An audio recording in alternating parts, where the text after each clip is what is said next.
Nós estamos estudando Mateus na nossa escola bíblica dominical e vamos estender o tema de Mateus aos outros cultos também. Então, na próxima quarta-feira, nós iniciaremos as meditações sobre as parábolas do reino. Então você é convidada a participar conosco e hoje falarei a respeito das tentações de Jesus em Mateus capítulo 4. Eu convido você a abrir a sua Bíblia e a permanecer com a sua Bíblia aberta, porque, como você sabe, eu gosto de ir explicando o texto e vou usar todo o contexto, tá bom?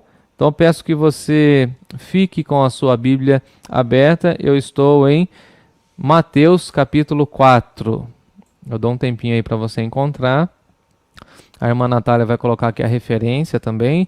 Nós estudaremos o capítulo 4, do verso 1 a 11, e à noite, do 12 até o 17. Então vamos varrer quase que esse capítulo todo, tá bom? Então, agora pela manhã, capítulo 4 de Mateus, a partir do verso 1, a tentação de Jesus. E o nosso tema é como vencer as tentações. Veremos como Jesus venceu as tentações e como nós aprendemos a vencer também as tentações. Então, vencendo as tentações, ou como vencer as tentações. Diz assim o texto sagrado: A seguir foi Jesus levado pelo Espírito ao deserto para ser tentado pelo diabo. E depois de jejuar 40 dias e 40 noites, teve fome.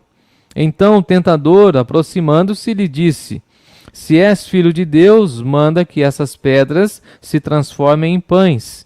Jesus, porém, respondeu: Está escrito: Não só de pão viverá o homem, mas de toda a palavra que procede da boca de Deus.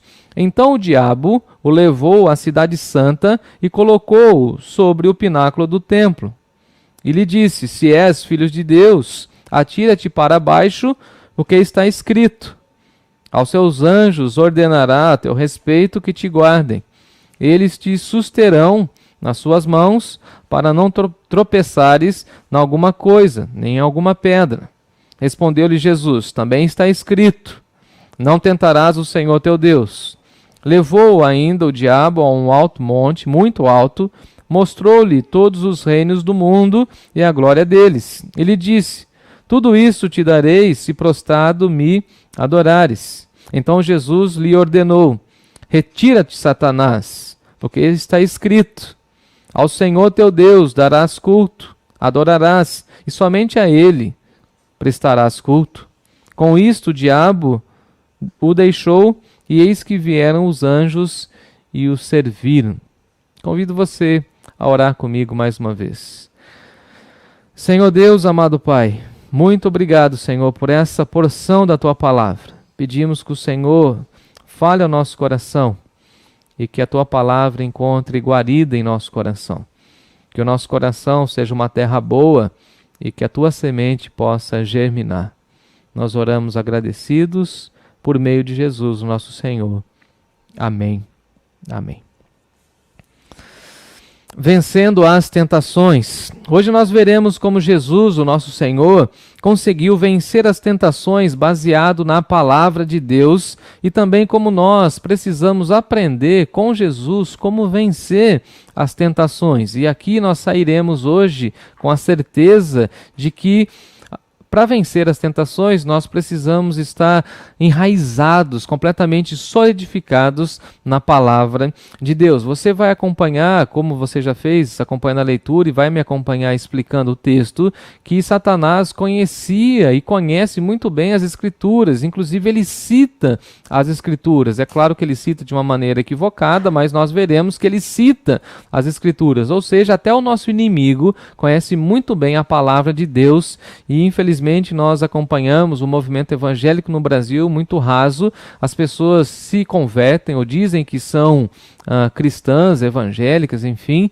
mas que não têm profundidade nas Escrituras. Logo, são completamente tentadas e, ao serem tentadas, elas não conseguem superar ou vencer as tentações. Um dos temas mais reiterados no Antigo Testamento é que Deus guiou, que Deus conduziu o seu povo pelo deserto, e o seu povo no deserto, o povo de Israel no deserto, foi completamente testado, provado, e não passou no teste, porque não conseguiram dar graças a Deus, murmuraram muito, reclamaram muito, a gente vai ver isso no decorrer do texto, mas Jesus, passando pelo deserto, dá uma grande lição para nós de como nós podemos obedecer a Deus, como nós devemos nos apropriar do texto bíblico, aprender mais do texto bíblico, a fim de que tenhamos uma vida completamente vitoriosa sobre o pecado. Aqui nós temos vários paralelismos a respeito com a história de Israel. Por exemplo, o deserto e a tentação,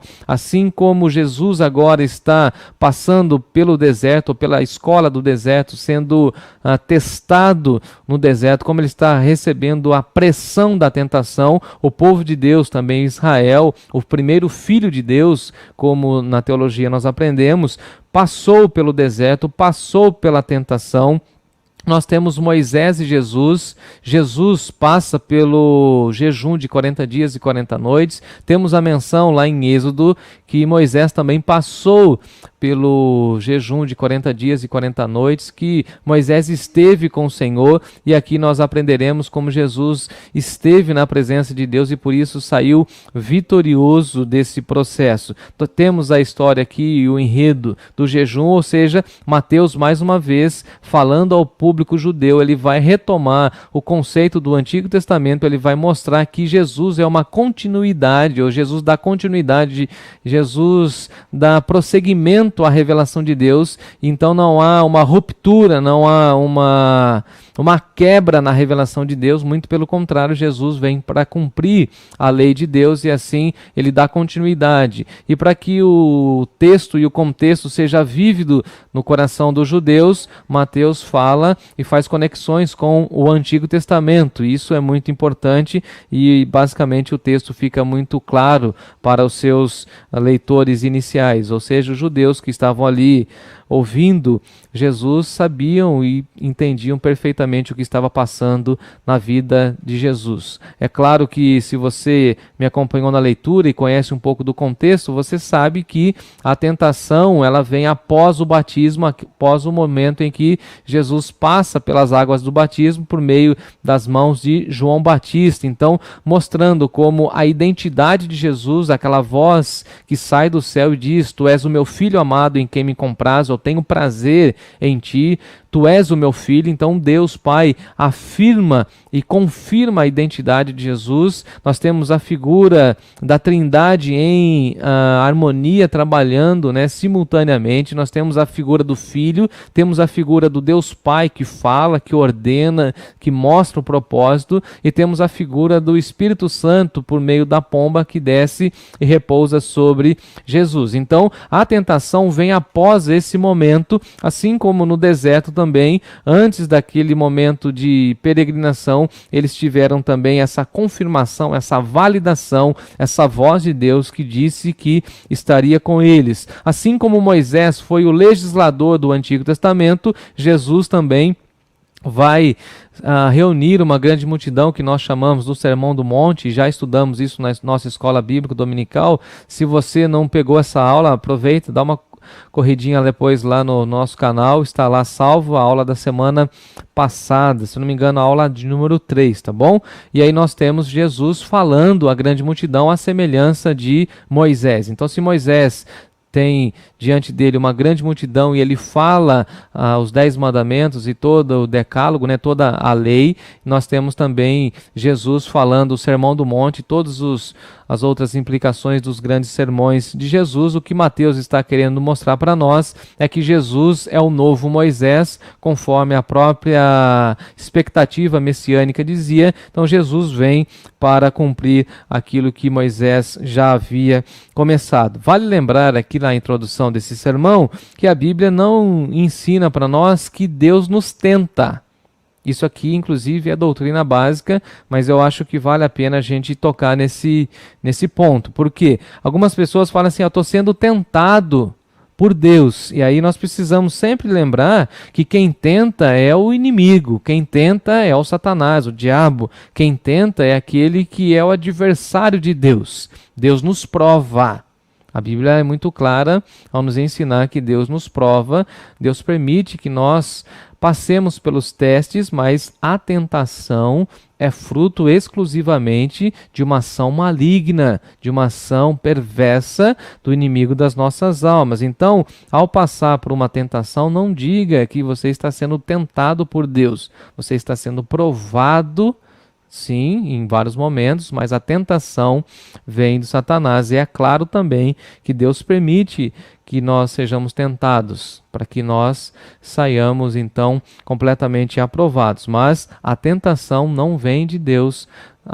Deus não nos encaminha para o pecado ou para a desobediência. Muito pelo contrário, o Senhor exige e deseja que nós sejamos obedientes. E nós aprenderemos isso durante essa reflexão. Então, ao ser tentado, não diga que você está sendo tentado por Deus, mas você está sendo tentado pela sua própria paixão, a sua concupiscência, o seu desejo de pecar, de desobedecer a Deus, o que faz parte da nossa natureza humana. Então o evangelista Mateus vai apontar para nós que Jesus é a revelação máxima de Deus, o clímax, o ápice da revelação de Deus, e aqui escrevendo ao público judeu, ele vai enfatizar que Jesus é extremamente superior a Moisés. Então, da mesma maneira em que Moisés esteve no deserto, jejuando 40 dias e 40 noites, Jesus também vai passar por esse mesmo momento, assim como Israel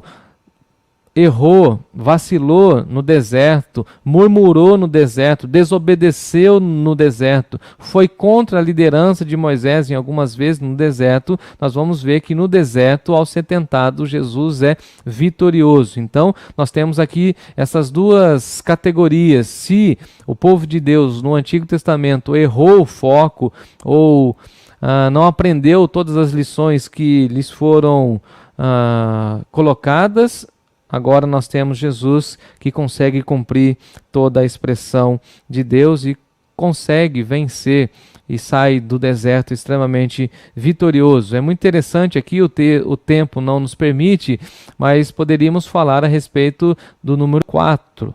Aqui nós temos a ideia do 40 dias, como eu já disse, de Moisés e Jesus 40 dias. Temos 40 anos vagando pelo deserto, temos a ideia dos 400 anos, enfim. Aqui há uma etimologia e nós poderíamos falar isso, mas o nosso tempo não nos permite. O texto vai dizer para nós que Jesus foi levado pelo Espírito ao deserto. E essa expressão tem o sentido de que era da vontade de Deus que Jesus passasse por esse teste. Então, nós aqui aprendemos que a tentação vem após o batismo. Então, depois daquele momento em que Jesus ouve a respeito da sua identidade, ele passa por esse teste, ele vai ser tentado pelo diabo. Então nós podemos aqui entender, e a expressão grega nos dá esse entendimento, de que ele foi levado pelo Espírito, ou seja, era da vontade de Deus que o Senhor Jesus vencesse, logo no início do seu ministério, o Satanás, e vencesse então as tentações para nos ensinar como também poderíamos vencer. Então não foi um acidente, estava na agenda de Deus, essa ida de Jesus, tanto é que ele é levado pelo Espírito, mesmo Espírito que desceu de uma maneira muito interessante, como uma expressão da bondade de Deus, como uma pomba. O mesmo Espírito é o Espírito que leva Jesus ao deserto para ser tentado. Então, não foi nenhum acidente. Deus é soberano e Deus estava comandando, controlando, cuidando de todos os detalhes. A expressão ser tentado é literalmente submeter a um teste com intenções malignas, e por isso nós aprendemos, como eu já ensinei há pouco, que tentação é algo do diabo, é um teste que ele mesmo coloca sobre nós com a permissão de Deus. Vale lembrar o exemplo de Jó, que ele foi tentado por Satanás, mas Deus falou para não tocar na vida. Até a tentação tem um parâmetro, tem um limite, e Deus é que comanda tudo isso. Então Jesus é submetido às tentações do diabo, e assim ele é desafiado a confiar plenamente em Deus, assim como nós também aprenderemos. Jesus demonstra a sua obediência. Jesus, como filho amado do Pai, ele revela a sua perfeição, ele revela a sua obediência, a sua submissão à vontade de Deus. Ele mostra como ter uma vida perfeita, perfeita, impecável, completamente irretocável diante dos olhos de Deus e das pessoas. Israel, ao ser chamado do Egito, Israel murmura rumo à terra prometida. Israel por várias vezes desobedece com essa missão de ser filho de Deus, de ser o povo escolhido, mas Jesus passa pelo deserto e foi completamente obediente e vai mostrar para nós que o nosso caminho e o rumo da nossa vida deve ser uma marca da obediência. O autor aos Hebreus vai dizer para nós que Jesus, mesmo sendo filho de Deus, embora sendo filho, aprendeu a obediência pelas coisas que sofreu e tendo sido aperfeiçoado. Olha que interessante. Ele aprendeu a obediência e tendo sido aperfeiçoado, tornou-se o autor da salvação eterna para todos aqueles que obedecem. Então, o autor aos Hebreus vai dizer para nós que Jesus aprendeu a obediência, que Jesus foi aperfeiçoado enquanto ele obedecia. Então, se nós temos Adão que traz a desobediência, nós temos Jesus que traz a obediência. Se em Adão ou com a natureza adâmica em nós caminhamos sempre para a desobediência, conforme nós andamos com Jesus, nós vamos aprendendo a obediência. Então, o autor bíblico vai dizer para nós que Jesus aprendeu a obedecer, assim como nós também precisamos, no decorrer da nossa vida, no curso da nossa vida,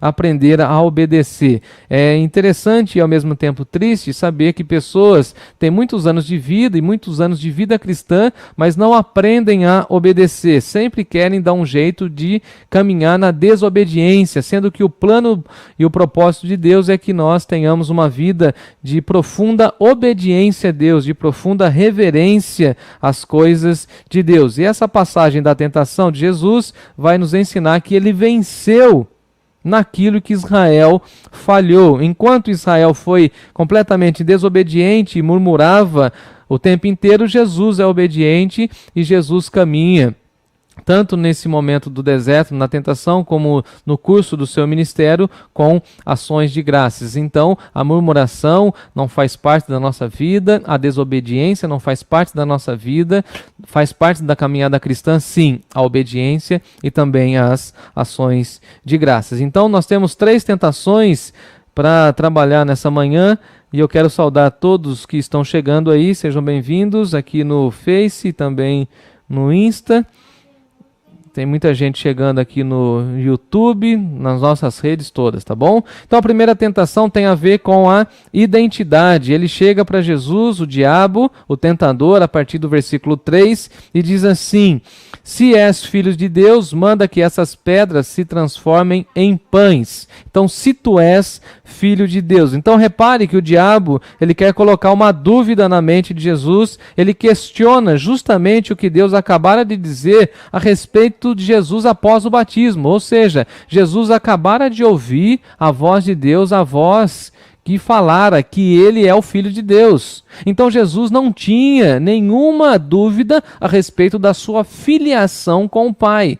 Ele recebe esse título: tu és o meu filho amado. Então a voz de Deus foi essa: tu és o meu filho amado em quem tenho prazer. Eu me regozijo quando eu olho para a sua vida, eu tenho prazer na sua jornada, na sua caminhada, tu és o meu filho. Então Deus Pai aponta para Jesus e afirma que ele, Jesus, é o seu filho, o filho unigênito. Tu és o meu filho amado, eu tenho prazer na sua vida. E vem o diabo e coloca uma dúvida, ele fala o seguinte: se tu és filho de Deus. Então a tentação é essa forma sutil do diabo em colocar dúvida aonde tem certeza. Então Deus fala com toda certeza: tu és o meu filho. Vem o diabo e coloca dúvida. Então ele vai com essa maneira sutil de tentar distorcer tudo aquilo que Deus disse. É interessante que a serpente, a primeira expressão que nós temos do tentador, do diabo, do Satanás, do maligno, a serpente vai colocar dúvida na fala e no caráter de Deus. A expressão de Deus é o seguinte: vocês podem, a expressão de Deus para o casal, né, Adão e Eva, vocês podem comer de todos os frutos do jardim, de todos, absolutamente de todos, todas as árvores, somente uma eu vou pedir que vocês não toquem, não tomem, não comam. E eu fico imaginando a quantidade expressiva de árvores imensas, muitas. Tinha uma lista lá, assim, quilométrica. Olha, tudo quanto é fruto, tudo quanto é produto das árvores, você pode comer de tudo. Somente de um você não pode comer. Mas aí vem a serpente, chega para a mulher, para Eva, e fala o seguinte: olha, não foi muito bem isso que Deus disse. E começa a colocar dúvida a respeito do caráter de Deus e da fala de Deus. Mas não foi bem assim que Deus disse. E aí você vai vendo como a tentação sempre é essa forma sutil de tentar demover aquilo que Deus disse. Até ao passo que você pode depois ler o texto de Gênesis capítulo 3 e você vai acompanhar como a serpente fala assim: mas de todas as árvores Deus disse que não poderia comer, mas Deus não falou que era de todas as árvores. Deus falou que era de algumas. Algumas podem comer, à vontade. Quase todas. Como aquela propaganda, né, de sabonete que fala assim, ó, 99,9% dos germes são eliminados por esse sabonete, né? Então, assim, se a gente pegar essa expressão e levar para o Éden, vocês podem comer os frutos de 99,9% de, assim, quase todas. Somente uma não pode comer. Mas a serpente, ela vai distorcer aquilo que Deus disse. A serpente vai dizer que Deus proibiu o casal de comer dos frutos da árvore, mas não foi isso que Deus disse. E a tentação tem essa característica de tentar distorcer, dissuadir aquilo que Deus falou. Veja como a tentação é sutil e como ela vai chegando com uma dúvida a respeito de Deus, uma dúvida a respeito do caráter de Deus, como Satanás vai trocando as expressões e o diabo é especialista em distorcer o que Deus disse perfeitamente para enganar as pessoas. A proposta do diabo, na realidade, tem até um lado místico do primeiro século, porque alguns espiritualistas do primeiro século, e Flávio Josefo vai dizer isso, historiador, que alguns místicos falavam que algumas pessoas tinham muito poder de transformar as pedras em pães quando estavam com fome. Então veja que o diabo apela para esse lado místico. Olha, Jesus, transforma as pedras em pães, porque você está com fome. É interessante que Mateus, o evangelista, vai dizer que depois de 40 dias e 40 noites, Jesus teve fome. Então essa tentação vem por conta dessa necessidade, dessa carência física de Jesus. Então, repare que a primeira tentação tem a ver com a identidade. Se tu és filho de Deus. Então Jesus foi tentado nesse momento e no decorrer da sua vida, do curso do seu ministério, por diversas vezes, e a tentação acompanhou Jesus até a cruz. As pessoas, inclusive, lá na cruz ficavam zombando de Jesus e falando assim: salva-te a ti mesmo, se tu és filho de Deus. Então, se tu és filho de Deus, transforma essas pedras em pães. Você tem fome? Transforma isso. Usa o seu poder. E a resposta de Jesus é fabulosa, irmãos, porque para Jesus o seu alimento não vem do pão físico, mas vem da palavra de Deus. Tem uma expressão que Jesus fala em capítulo 4 do Evangelho de João, ele fala o seguinte: a minha comida consiste em fazer a vontade de Deus, a vontade daquele que me enviou. Eu me alimento daquilo que é o prazer de Deus, eu me alimento em fazer a vontade de Deus, a minha comida consiste nisso.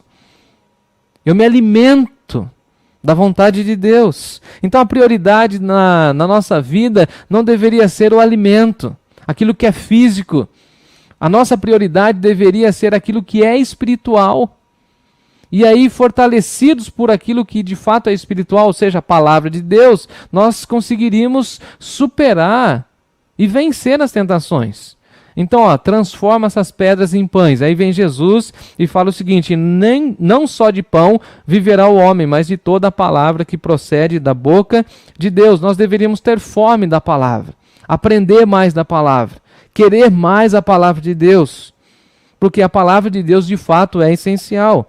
Eu anotei aqui, o pão é essencial, aquilo que é biológico. Precisamos do pão, evidentemente, precisamos do alimento físico.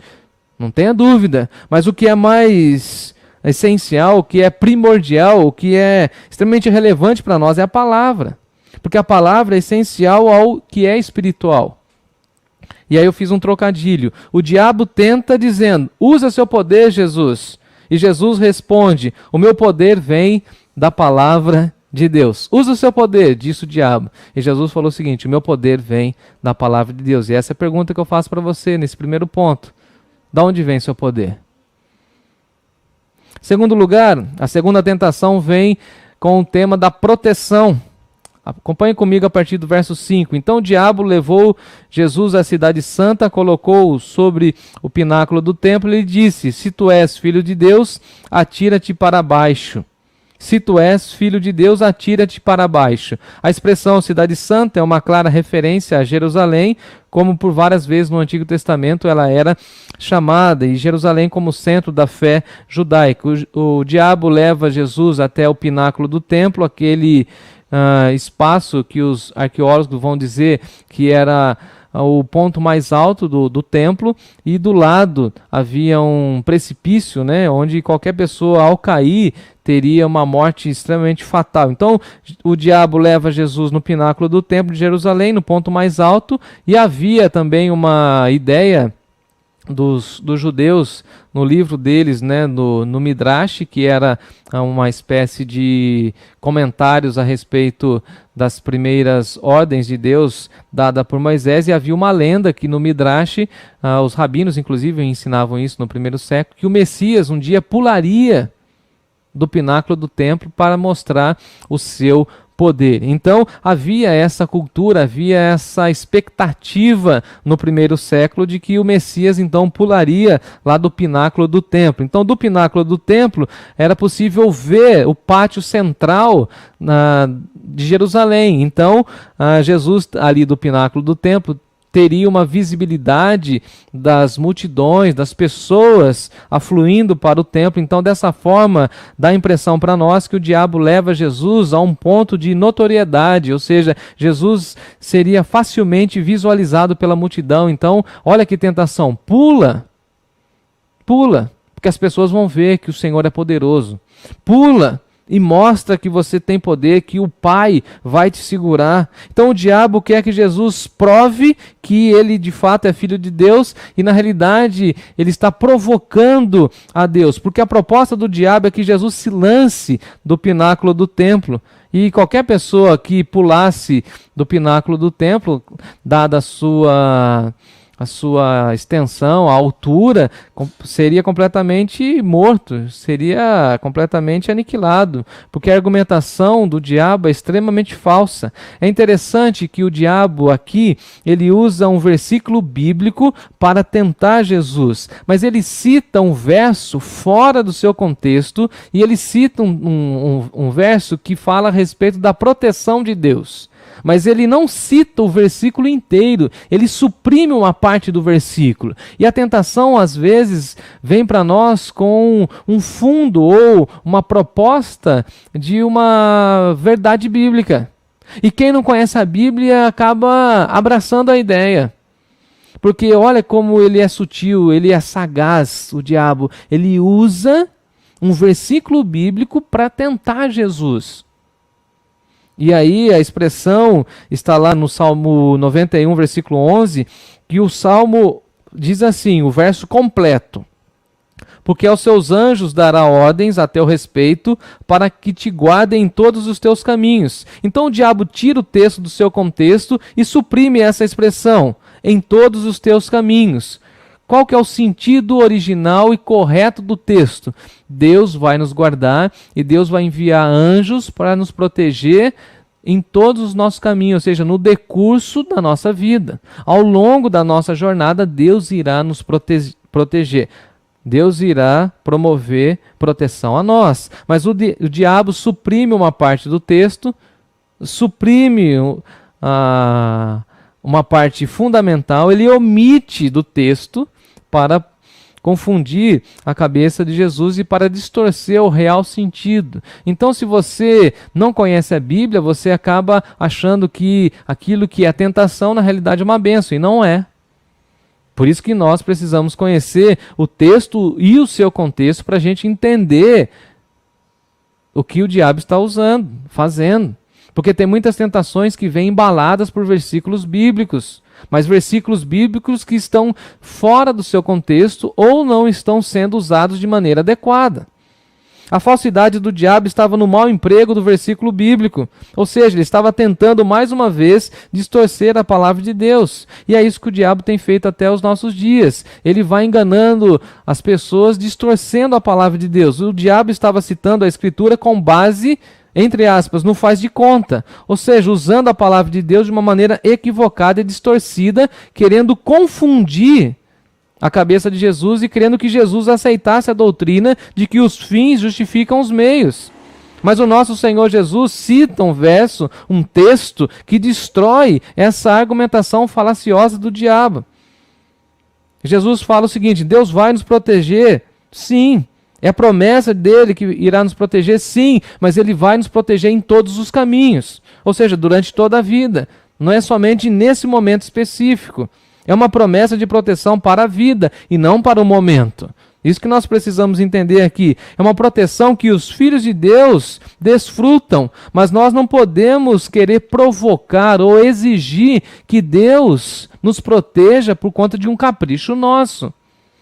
Deus vai nos proteger, Deus vai nos livrar, Deus dará livramento para nós durante o curso da nossa jornada, sim, mas eu não posso ficar exigindo que Deus promova proteção de acordo com os meus caprichos. Eu não posso chegar em um prédio e falar assim: eu vou pular e Deus vai me proteger. A pergunta é: Deus vai me proteger? Deus vai me proteger de acordo com a vontade dele, no jeito dele, em todos os caminhos, ou seja, no caminho da minha vida. Eu não posso ficar provocando a Deus. Então repare que isso é uma tentação.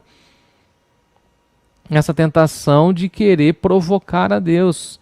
E aí está na moda, né? Exigir de Deus, exigir soluções de Deus. E é claro, irmãos e irmãs, que nós sabemos que Deus cuida de nós, que Deus nos protege, que Deus concede livramento sem fins para nós. Ontem mesmo eu peguei a estrada, Deus veio me livrando. Tem coisas que eu nem vi, nem sei, mas Deus me livrou. O horário que eu saí, o horário que eu cheguei, por que eu rodei em tal velocidade, por que eu tive que parar o carro ali para o meu filho fazer xixi, por quê? Porque Deus quis. Logo à frente tinha um acidente, ou seja, Deus vai nos livrando, Deus vai cuidando de nós, mas nós não podemos exigir ou provocar a Deus. É isso que Jesus está ensinando para nós, porque o diabo está falando o seguinte: pula aí, Jesus, pula, vamos ver se Deus vai te proteger. Então ele está duvidando da proteção de Deus. Pula, vamos ver se Deus vai te proteger. E aqui nós podemos entender que precisamos depender de Deus, sim, mas precisamos fazer a nossa parte. Isso é muito, muito importante. Por exemplo, eu sei que Deus vai me proteger, então não vou mais usar o cinto de segurança. Porque tem uma linha cristã que fala isso, né? Não, para que usar cinto de segurança? Deus vai me proteger. Se Deus vai me proteger, por que eu vou usar máscara, álcool e gel? Vou sair na rua sem máscara, de qualquer jeito. Vou ficar andando para lá e para cá. Se eu pegar, não era para pegar, eu peguei. Por que eu peguei? Se Deus vai me proteger. Agora, Deus vai te proteger? Deus vai me proteger, sim. Agora, a gente precisa usar máscara? Sim. Deus vai nos proteger no trânsito? Sim. Agora, você tem que usar o cinto de segurança? Claro. Deus vai nos proteger do ladrão? Claro, mas você tem que pagar o seguro do carro, você tem que colocar um alarme, você tem que colocar uma trava no volante, no pedal da embreagem, você tem que fazer a sua parte, você tem que fazer. Uma vez aconteceu um negócio comigo que eu achei muito interessante. Nossa, eu vi aqui, meu horário foi embora, hein? É 9h57. E eu estou no segundo ponto ainda, misericórdia.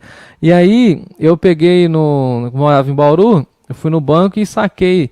Eu havia recebido meu 13º, meu pagamento, coloquei na carteira e passei em casa para almoçar, deixei o carro lá fora. E o que eu fiz? Eu não acionei o alarme do carro. E ficou a minha carteira com todo o dinheiro no banco do passageiro. Eu entrei, almocei. Quando eu saí do almoço e fui pegar o carro para ir à igreja, eu vi que o carro estava com o vidro aberto. Eu falei: ai, minha carteira. O que você acha que aconteceu? Graças a Deus minha carteira estava lá. Deus protegeu. Não passou um ladrão, não passou ninguém ali, ninguém, absolutamente ninguém. Aí eu contei para uma pessoa. Falou assim: nossa, tá vendo como Deus protege? Então você pode fazer isso sempre? Eu falei: não. Deus protegeu naquele dia, mas eu não vou fazer isso sempre. Fazer isso sempre é tentar, é provocar a Deus. Ele me cuidou, ele cuidou do meu pagamento, porque ele sabia que só tinha aquele dinheiro naquele momento. Deus protegeu, mas eu não posso ficar provocando a Deus. Então o cuidado protetor de Deus é uma certeza que nos faz render graças a Deus. E nós não podemos ficar exigindo o cuidado dele segundo os nossos caprichos, segundo as nossas vontades. Como quem quer provar, olha, eu quero que Deus prova que ele cuida de mim. Ele cuida, confia nisso. Porque fazer essa proposta ou ter essa exigência de comprovação, isso é tentar a Deus, isso é provocar a Deus. E a resposta de Jesus é fantástica. Jesus nos ensina a rebater a tentação com um versículo extremamente coerente, devidamente enquadrado e centrado. E Jesus, inclusive, rebate falando o seguinte: vocês não aprenderam lá em Massá e Meribá, lá no Antigo Testamento, que o povo ficava falando, está o Senhor no nosso meio ou não, duvidando da presença de Deus? E aí vem Jesus e fala o seguinte: olha, na realidade, não tentarás o Senhor teu Deus. Nós não podemos tentar o Senhor, nós não podemos ter dúvida que Deus está no nosso meio ou não, que Deus está cuidando de nós ou não. E Ele cuidará da nossa vida em todos os nossos caminhos, Ele vai cuidar.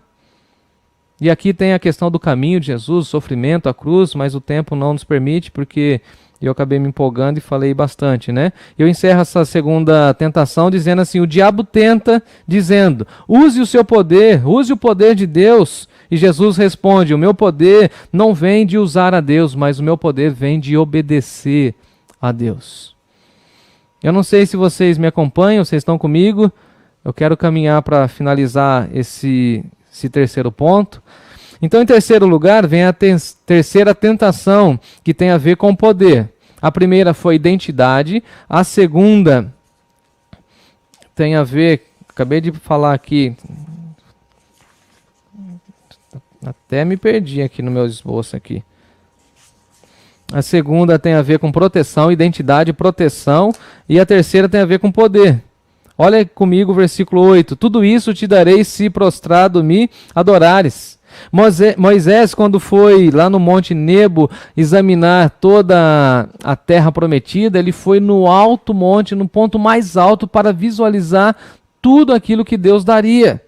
E o diabo, de uma maneira muito sutil, ele leva Jesus também ao ponto mais alto. Ele levou Jesus ao ponto mais alto do templo, ao pináculo do templo, mas ele também leva Jesus ao monte mais alto. E aí você pode ver a sagacidade e o conhecimento que o diabo tem da revelação de Deus. E mais uma vez a gente vê o caráter corrompido do diabo que vem à tona quando ele oferece todos os reinos. Ele fala assim: tudo isso eu te darei se prostrado me adorares, todos os reinos, toda a sua glória. Mas ele está oferecendo aquilo que não é dele, que o diabo não tem nada, é tudo de Deus. Do Senhor é a terra e tudo aquilo que nela possui.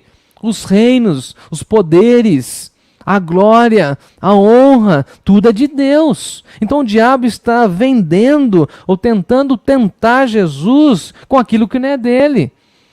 Agora, o diabo também tem a plena consciência da revelação de Deus, porque Isaías disse que todo o governo estaria sobre os ombros de Jesus, toda a honra, toda a glória, e que todos os reinos da terra ficariam sob a orientação de Jesus. Então, basicamente, o que o diabo está apresentando para Jesus é um atalho. Se você me adorar, eu vou fazer com que todos os povos te adorem. Mas na realidade todos os reinos pertencem a Deus, e Jesus reinará sobre todos eles para todo sempre. Então se Jesus tivesse pego esse atalho, ele não seria o Rei dos Reis, o Senhor dos Senhores, mas ele obedece a Deus, porque o diabo faz uma proposta para Jesus marcada pela ganância do poder humano. Se você me adorar, eu vou te dar poder. Se você me adorar, eu te concedo um emprego novo, uma promoção no trabalho, e aí você se torna o meu filho. E aí Jesus fala o seguinte: nada disso. E Jesus responde de uma maneira incrível: ao Senhor teu Deus adorarás, e somente a Ele prestarás culto. Ele cita Deuteronômio capítulo 6. Então Jesus afirma categoricamente que há somente um Deus a ser adorado, que há somente um Senhor a quem prestamos culto. E todo culto que não for a Deus é uma idolatria. E nós devemos fugir da idolatria. Devemos fugir de toda categoria de adoração que não seja ao Senhor. Adoração somente ao Senhor. Culto somente a Deus. Quantos cultos às personalidades nós temos hoje? Pessoas famosas. inclusive no meio evangélico, celebridades gospel. Pessoas que têm os seus egos inflados e querem e desejam adoração, querem ser reverenciados, respeitados, entre aspas, honrados pelos homens. São vaidosos, presunçosos. Igrejas, movimentos evangélicos que querem que as placas de suas denominações, de suas igrejas sejam reverenciadas, reconhecidas. Querem poder, querem influência. Querem dinheiro. Essa é uma tentação de Satanás. E a igreja de Jesus precisa permanecer fiel, limpa diante de uma sociedade que está em trevas, para ter relevância, para dizer que o nosso poder não vem do diabo, o nosso poder vem de Deus. A proposta satânica é essa: se você me adorar, eu vou te dar poder. Se você me adorar, eu faço tudo acontecer, faço a sua empresa crescer, faço a sua igreja crescer, faço você prosperar.